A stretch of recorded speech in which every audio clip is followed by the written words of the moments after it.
welcome to Beyond the Bubble. I'm Chris Evans. And I'm Taylor Moore. Let's get started with the latest on news in the Rome community. The new election year will bring many new changes for Georgia. The primary dates have been moved to the earlier date of May 20th. Unfortunately, the earlier date will mean less time for candidates to campaign. Additionally, although most officials are up for re-election, Georgia's Senate seat will be open after Saxby Chambliss's upcoming retirement.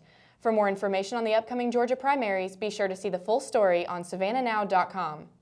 Colleges worldwide work to accommodate a wide range of students, and Berry is no exception.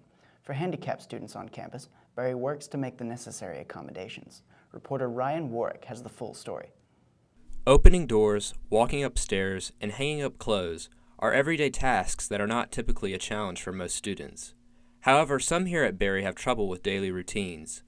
What does Berry do to aid these students? Lindsay Taylor, the Assistant Dean of Students with Residence Life, gives an example of an accommodation that has been made. Before we did the renovations in Dana, and we added what we refer to as the knuckles, but it's the joining common spaces, those didn't exist, and so there hasn't always been elevators in Dana.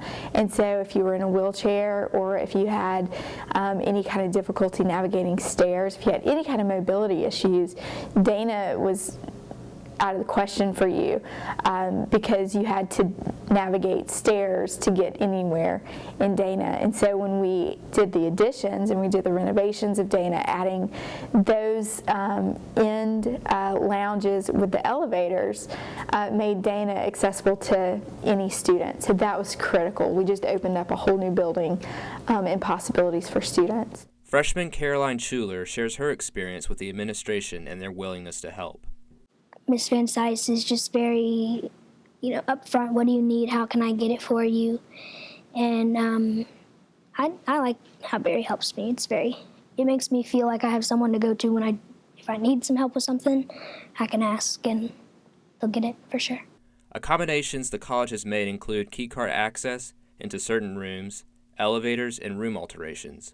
With Viking Fusion News, I'm Ryan Warwick. Thanks, Ryan. Super Bowl Sunday is fast approaching. The much-anticipated game will pit the Seattle Seahawks against the Denver Broncos. For the Seahawks, this game represents the team's second Super Bowl appearance. Broncos quarterback Peyton Manning is likely to win the MVP award yet again for his record-breaking season. For more on the story, be sure to check out WashingtonPost.com. The hunt is on for 3 women linked to a terrorist plot targeting the upcoming Winter Olympics. One of these women is thought to be in the city of Sochi, Russia, the location of the upcoming games. The potential link between attacks and the deaths of the attackers' male family members has earned the terrorist group the name of the Black Widows. Security in Sochi has been increased since the threat was made Sunday. For more information on the terrorist threat, check out msn.com. President Obama will be meeting with Pope Francis during his trip to Europe this March to discuss social issues. A White House representative stated recently that, quote, the president looks forward to discussing with Pope Francis their shared commitment to fighting poverty and growing inequality. This meeting will mark the first time that President Obama has met with Pope Francis. For more information about the president's upcoming meeting as well as his trip to Europe, check out CNN.com. That's all we have for you tonight on Beyond the Bubble. For more information and full stories about what's going on around Berry as well as in the Rome community, be sure to stay right here at Viking Fusion. I'm Chris Evans. And I'm Taylor Moore. See you next time.